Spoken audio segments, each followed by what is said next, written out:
Hello everyone, will continue the series of law of torts. आज हम लोग law of torts में पढ़ेंगे कि वाइकेरियस लायबिलिटी क्या होती है। तो जो नोट्स बना रहे हैं वो पीपीटी को देख के भी नोट्स बनाए और जो मैं बोल रहा हूँ वो भी साथ साथ लिखते जाएं। ठीक है। तो वाइकेरियस लायबिलिटी क्या होती है? वाइकेरियस लायबिलिटी का मतलब होता है कि दूसरे पर्सन के एक्ट के लिए कोई और पर्सन लायबल हो जाए। जनरली क्या होता है कि जब आप कोई रॉन्गफुल एक्ट करते हैं तो आप स्वयं लायबल होते हैं, मतलब सेल्फ लायबल होते हैं। बट कभी कभी आपके रॉन्गफुल एक्ट के लिए कोई और लायबल होता है। ठीक है। जैसे एग्जांपल दिए हैं, the liability of a master for wrongful act committed by servant. जैसे सर्वेंट कोई गलती करता है तो उसके रॉन्गफुल एक्ट के लिए कौन लायबल होगा? Master. Same goes for principal. अगर एजेंट गलती करता है तो लायबल होता है प्रिंसिपल। अभी आप जब पार्टनरशिप एक्ट पढ़ेंगे नेक्स्ट सेमेस्टर में कॉन्ट्रैक्ट 2 के साथ, तो जैसे हर लायबिलिटी पार्टनर की जो होती है पार्टनरशिप में वो ईच अदर्स के एक्शन पे डिपेंड करती है। ठीक है। अब व्हाट इज प्रिंसिपल एजेंट है ना, when person authorises another to commit a tort, the liability for that will not only for the person who committed the act but also for the person who authorised it. ठीक है। जैसे maxim है, qui facit per alium facit per se, the act of an agent is the act of the principal. मान लो कि अगर agent बोल देता है कि ये गाड़ी जाके पार्क कर दो, ठीक है, वो पार्किंग में लेके जाता है लेकिन वही एक्सीडेंट कर देता है। तो एक्सीडेंट कौन करता है? एजेंट कर देता है। तो लाइबल कौन माना जाएगा उसकी रॉन्गफुल एक्ट के लिए? प्रिंसिपल। क्योंकि प्रिंसिपल ने उसे कहा था कि गाड़ी जाके पार्किंग में पार्क कर दो। ठीक है। नेक्स्ट इज कि व्हाट आर दी एसेंशियल। अब आप सब पूछेंगे कि एसेंशियल कैसे होंगे, कि हम पता करेंगे कि लाइबिलिटी कब होगी प्रिंसिपल और एजेंट। मतलब जब एजेंट रॉन्गफुल एक्ट करेगा तो प्रिंसिपल कब लायबल होगा? पहला है, where an agent does the some wrongful act. Agent जो है वो कोई रॉन्गफुल एक्ट कर देता है। जैसे जब आप लोग आंसर लिखते हैं तो इनको जैसे यहाँ पीपीटी में दिया गया है, जैसे पॉइंटर वाइज लिखिएगा। ठीक है। दूसरी कंडीशन है कि the wrongful act must be done within the course of his employment. अब आप पूछेंगे कि sir course of his employment क्या हुआ, तो हम आगे की स्लाइड में तो समझा देंगे। बट कोर्स ऑफ एम्प्लॉयमेंट होता है कि उस एम्प्लॉयमेंट की ड्यूरेशन में। ठीक है। थर्ड पॉइंट है the agent would be liable for the wrongful act that he has done. Fourth is whereas the principal would also be liable for vicariously for the act due to the principal agent relation between the two। मतलब jointly and severally. ठीक है, दोनों liable होंगे। और अब हम इस पे कुछ केस लॉज देखते हैं। कौन कौन से केसेस हैं? पहले McKinnon versus Pyre. It was held that the authority to do the act may be expressed और इम्प्लाइड। मतलब अगर आपसे आप प्रिंसिपल एजेंट में प्रिंसिपल एजेंट से बोलता है कि एक्सप्रेसली बोलता है कि जाओ गाड़ी पार्क करके आओ, है ना, या गाड़ी की चाबी पकड़ा देता है कि लो, उसका ये मतलब तो नहीं कि आप पहले निकल जाए गाड़ी से, उसका यही मतलब है कि प्रिंसिपल जब आए तो आप गाड़ी पार्क करके आइए। ठीक है। तो एक्सप्रेसली या इम्प्लाइड किसी भी तरीके से अगर प्रिंसिपल अथॉरिटी देता है किसी भी एक्ट करने को और वो एक्ट करते टाइम कुछ रॉन्ग हो जाता है, ठीक है, तो प्रिंसिपल लाइबल होता है। इस केस में हेल्ड हुआ था।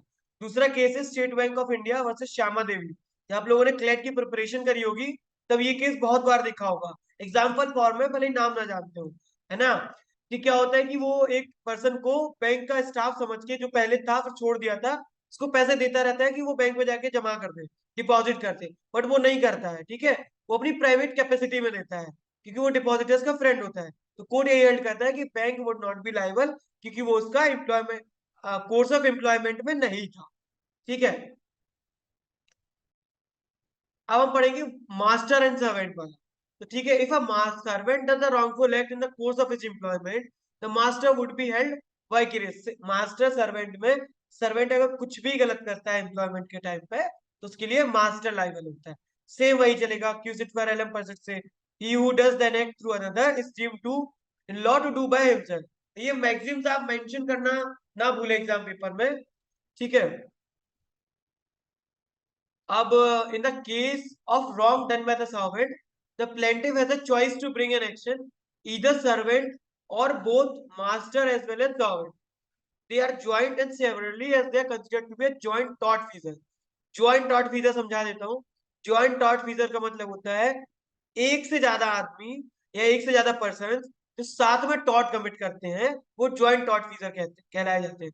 जैसे कॉन्ट्रीब्यूटरी नेग्लिजेंस, जब दोनों पार्टीज की गलती होती है तो वो ज्वाइंट टॉर्ट फीजर्स कहलाए जाते हैं या उन्हें कहा जाता है। ठीक है।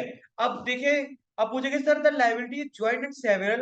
मतलब ज्वाइंट लाइबिलिटी क्या होती है और सेवरल लाइबिलिटी क्या होती है, ये कंसेप्ट अच्छे से पढ़ ले, क्योंकि जब आप आगे सेमेस्टर्स में जाएंगे तो बहुत बार पूछा जाएगा कि ज्वाइंटली लाइबल क्या होता है, सेवरली लाइबल क्या होता है। अब देखिए यहाँ पे क्या हुआ, मान लो मास्टर सर्वेंट ने कुछ गलती कर दी है, ठीक है, तो अब आप आपके आपके मतलब उसने गाड़ी पार्क कर रहा था, आपकी स्कूटी में उसने टक्कर लगा दी है, तो आप क्या कर सकते हैं, आप सर्वेंट को भी सू कर सकते हैं।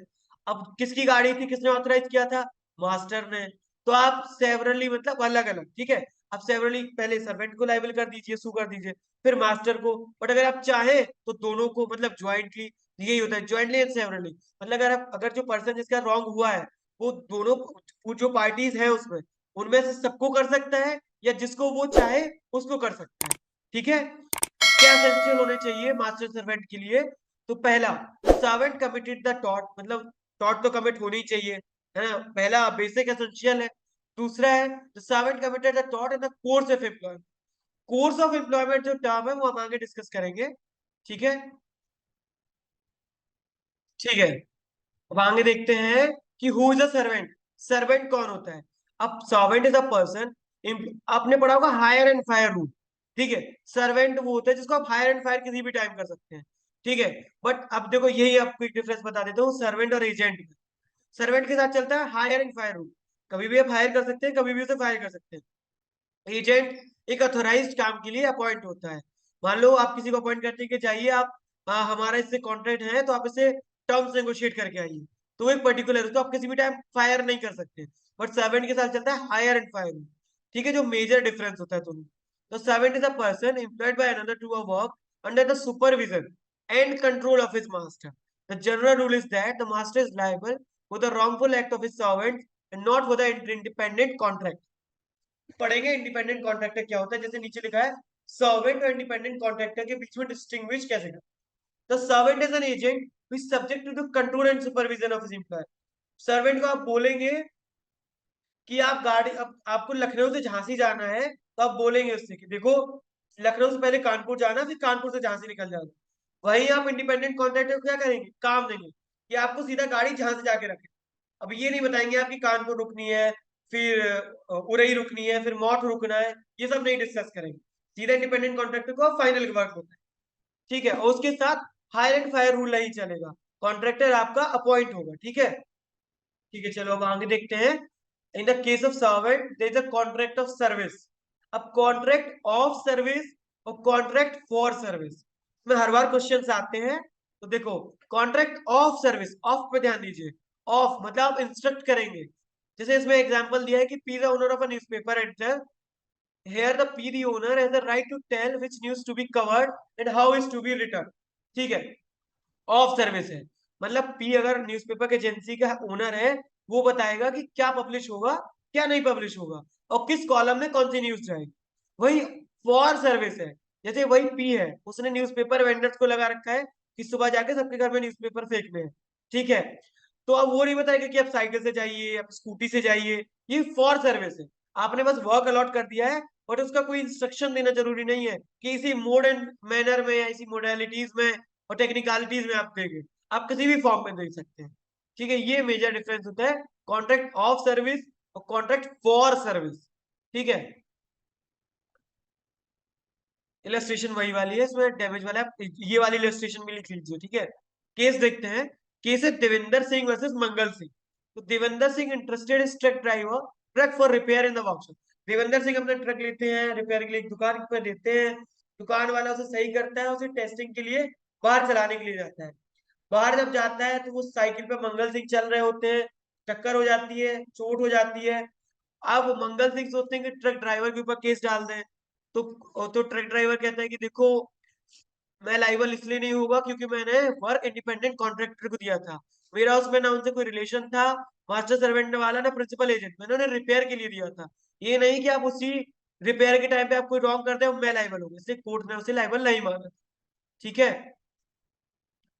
कुछ एक्सेप्शंस होते हैं जहां master may be liable for the action of independent contractor, जैसे इस केस में था, रिपेयर वाली वर्कशॉप इंडिपेंडेंट कॉन्ट्रैक्टर थी, लेकिन कुछ केसेस हैं जहां मास्टर लायबल होगा। जैसे पहला एक्सेप्शन है, if a employer authorise to do an illegal act और सब्सिक्वेंट रेक्टिफाइज द सेम, ठीक है। अब आपको इंडिपेंडेंट कॉन्ट्रैक्टर को आप मर्डर का कॉन्ट्रैक्ट दे दीजिए, ठीक है, लाइबल होंगे, ऑब्वियस ही बात है, ठीक है। दूसरा एक्सेप्शन है, आप employees liable for the act of independent contractor in the case of strict liability.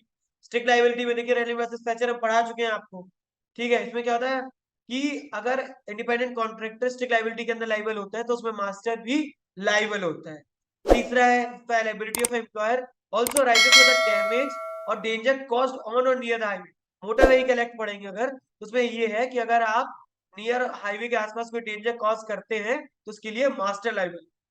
Fourth है, if the wrong cause to the plaintiff is a nuisance in the form of withdrawal and support to the neighbour land. अब आप बोल दें कि आप independent contractor रखते हैं, आपकी जो ये दीवार है और आपके पड़ोसी की दीवार है, उस दीवार को गिराते हैं ताकि पड़ोसी को दिक्कत हो जाए, है ना, तो इसके लिए भी पास लायबल होगा, भले वो एक्ट जो है वो इंडिपेंडेंट कॉन्ट्रैक्टर कर रहा है, ठीक है। अब हम देखते हैं कि कोर्स ऑफ एम्प्लॉयमेंट क्या होता है। ये बहुत पेचीदा सा टॉपिक है कि कोर्स ऑफ एम्प्लॉयमेंट क्या होता है। तो देखिए, master is like a principal, liable for act और दंड बाय प्रिंसिपल एजेंट, आप लोग ये जानते हैं, ठीक है। इसमें दो कंडीशन होती है कोर्स ऑफ एम्प्लॉयमेंट कब माना जाएगा। और wrongful act authorise by the master. Master कहेगा कि मान लो आप कहेंगे कि जाइए रेलवे स्टेशन से मेरे फूफा जी आ रहे हैं, उसे लेके आइए, आपने उसे ऑथोराइज किया, ठीक है। अब जब वो आपकी गाड़ी उठाएगा, कार उठाएगा, रेलवे स्टेशन तक जाएगा, तो ये क्या कर रहा है, आपका ऑथराइज्ड काम कर रहा है।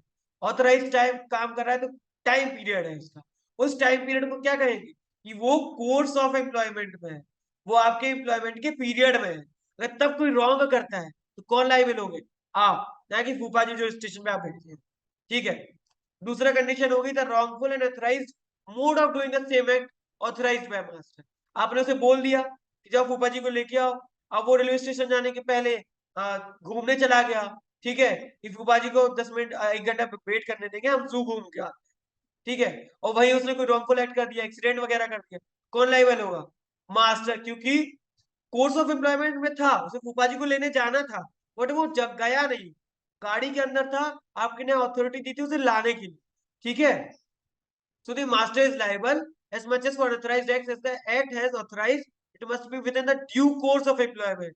ठीक है, आगे बढ़ते हैं, ठीक है। तो इसमें अब हम केस देखेंगे मास्टर सर्वेंट वाले। तो ग्योगी वर्सेस पेपर्स में क्या हुआ था, डिस्प्यूट हुआ था प्लेंटिफ डिफेंडेंट में। क्या क्यों डिस्प्यूट हुआ था, क्योंकि he ordered his servant to place rubbish across the pathway to prevent the plaintiff from proceeding that. A servant to call the care to ensure that no part of it was touching the part of। उसने क्या किया, उन्होंने बोला कचरा फेंक दो, but servant ने सोचा कि चलो पूरा केयर करके उसकी बाउंड्री से टच नहीं करते, बट इतना कर देते ताकि वो ऑब्स्ट्रक्ट हो जाए। तो Ramesh slide down and touches the wall of the platform and thus he sued for trespass. The defendant was liable despite his servant took the care। क्यों, क्योंकि एक्ट तो हो चुका है, रमेश तो जा चुकी है, ठीक है, जो कचरा था वो चला गया है ट्रेसपास के लिए, तो इसलिए वो लाइबल होगा। Master is also liable for the wrongful act of his servant, which he does negligently or fails to take duty of care। अब जब तुम ड्यूटी ऑफ केयर में भी लाइबल हो रहे हो और तुम नेग्लिजेंटली करोगे तो ऑब्वियसली लाइबल हो, ठीक है। ऐसे केस देखिए PP Udeshi versus Ranjit ginning. इसमें क्या होता, deceased was travelling in a car driver the manager of the respondent company met with the accident as the result of which he dies, ठीक है। Supreme court in this case held that it was clear that accident has occurred due to the negligence of the manager who was driving the vehicle। Course of employment में था, negligence किया, accident हुआ, तो liable होगा, ठीक है। अब आगे चलते हैं। दूसरा केस है सेंचुरी इंश्योरेंस को versus north Ireland transport board. ये जो केसेस है लिखते जाइए, क्योंकि क्लास में भी यही होते हैं। अब एग्जाम टाइम में जितने केसेस लिखते हैं उतना ही बेटर होता है कि आपको टॉपिक की अंडरस्टैंडिंग, उसकी जो टेक्निकलिटीज है वो आपको पता है, ठीक है। ये servant the driver of the petrol lorry while transfer, वही पेट्रोल डलवाने गया, उसने पेट्रोल डलवाया, वहीं पे मैच सिगरेट उसने चलाई, फ्लोर पे गिरा दी, से क्या हुआ, फायर रिजल्ट हुई, कि एक्सप्लोजन हुआ, वी की प्रॉपर्टी हार्म हो गई। It was held that the driver negligently lighted the cigarette और द सिगार, ठीक है। It was negligent act method of conducting his work. मालिक ने बोला कि जाइए भैया, उसने ऑर्डर दिया प्रिंस मास्टर ने कि जाइए आप पेट्रोल डलवा के, ये गए वहां सिगरेट पीने लगे, ठीक है, पर इन्होंने रॉन्गफुल एक्ट में क्या सीधा एक्सप्लोजन कर दिया इनकी कंफर्ट के लिए, ठीक है। ये नेग्लिजेंटली करें तो मास्टर फिर भी लायबल होगा, क्योंकि वो कोर्स ऑफ एम्प्लॉयमेंट में था, आप पेट्रोल डलवाने गए, ये ऑथोराइज एक्ट था, तो एक करते टाइम वो क्या था, ऑथोराइज टाइम, उसमें क्या हुआ आपका, ये कोर्स ऑफ एम्प्लॉयमेंट का है, ठीक है। एक लिखा है master can also be held liable. अब आप कोई फ्रॉड कर दे, ठीक है, सर्वेंट कोई फ्रॉड कर देता है तो कौन लाइबल होगा? फिर से मास्टर होगा। सेम केस है लॉयड वर्सेस ग्रेस का। वही हुआ था कि कॉटेज सेल होनी थी, गलत डॉक्यूमेंट पे साइन हो गए, साइन फ्रॉडुलेंटली हुए थे, मिसअप्रोप्रिएट किया गया था, इसलिए मास्टर लाइबल हो गया। इसको अच्छे से पढ़ के नोट्स बना लीजिएगा, ठीक है। अब है कि नेग्लिजेंट डेलीगेशन ऑफ अथॉरिटी। वही बलदेव राज वर्सेस देवमती। क्या होता है? Driver of a truck set by side of a conductor and allow the conductor to drive. Driver side में बैठ गया, कंडक्टर से बोला भैया आप चलाइए, कंडक्टर ने एक्सीडेंट कर दिया, ठीक है। और उसे क्या दिक्कत हो रही थी? वो कंडक्टर आदमी कंडक्टरी करने के लिए बैठा है भाई, ड्राइवर ही के लिए थोड़ी बैठा है। तो इसलिए क्या हुआ? It was held that the act of the driver permitting the conductor to drive the vehicle in the relevant time was breach of duty of the driver and thus the direct cause of the accident. ने क्या किया था? Delegate किया था काम। Master ने तो नहीं बोला था कि आप डेलीगेट कर दीजिए, मास्टर ने ड्राइवर अपॉइंट किया था कि वो ड्राइव करे, ये नहीं कि वो कंडक्टर से ड्राइव करना, ठीक है। लेकिन फिर भी मास्टर वाइकेरियसली लायबल हुआ था। दूसरा केस है the Indian Insurance and Co versus Radha Bhai, ठीक है, Radha Bhai, sorry, the driver of the motor vehicle belonging to the state government. वही उन्होंने स्टीयरिंग व्हील किसी अनऑथराइज्ड पर्सन को दे दिया। जब अनऑथराइज्ड पर्सन को दिया, एक्सीडेंट हो गया, तो गवर्नमेंट लाइबल होगी, ठीक है। नेक्स्ट स्लाइड में हम देखेंगे कि if a servant does any act willfully, recklessly or improperly, willfully, recklessly or improperly, then the master will be held liable for any wrong arising out of such act. Master को liable होना ही होना है, servant कुछ करे, फ्रॉडेंटली करे, negligently करे, duty diligence and care के साथ भी अगर गलत कर दे, ठीक है। लिम्सन वर्सेस लंदन का केस है। The driver of the defendant company wilfully and against the express order not get involve in racing, but उसका मन हुआ, हो गया एम्प्लॉय रेस में, ठीक है, एक्सीडेंट कॉज हो गया, ऑब्स्ट्रक्ट कर दिया उसने, कोर्ट ने हेल्ड किया, डिफेंडेंट कंपनी लाइबल हुई, ठीक है, क्योंकि वो course of employment, scope of course of employment में था, ठीक है। नेक्स्ट केस देखिए, in Peterson versus Royal Oak Hotel Limited. Plaintiff was a customer, intoxicate हो गया, बारमैन ने बोला कि और पी लो, वो नहीं पिया, नहीं माना तो उसने ग्लास उठा के फेंक दिया, ठीक है। उससे क्या हुआ? आंख में उसके चोट आ गई, तो होटल लाइबल हुई थी, ठीक है, क्योंकि मास्टर एंड सर्वेंट रिलेशनशिप थी इसके बीच में, होटल और बारमैन के बीच में, ठीक है। चलो, act done outside the course of employment. outside मतलब when a servant does any act which is not in the course of master's business, the act deemed to be the outside। अब बोला जाए कि आपने बोला, फिर से वही एग्जांपल लेते हैं, एक एग्जांपल के साथ ही करते हैं कि आप हमें फूफा जी को रेलवे स्टेशन से लेके आ जाइए, ठीक है। अब वो यहाँ से रेलवे स्टेशन गया, उसने दो तीन लोगों को बीच में बिठा लिया कि चलो हम आपको भी छोड़ देते हैं, आप पैसे दे देगा।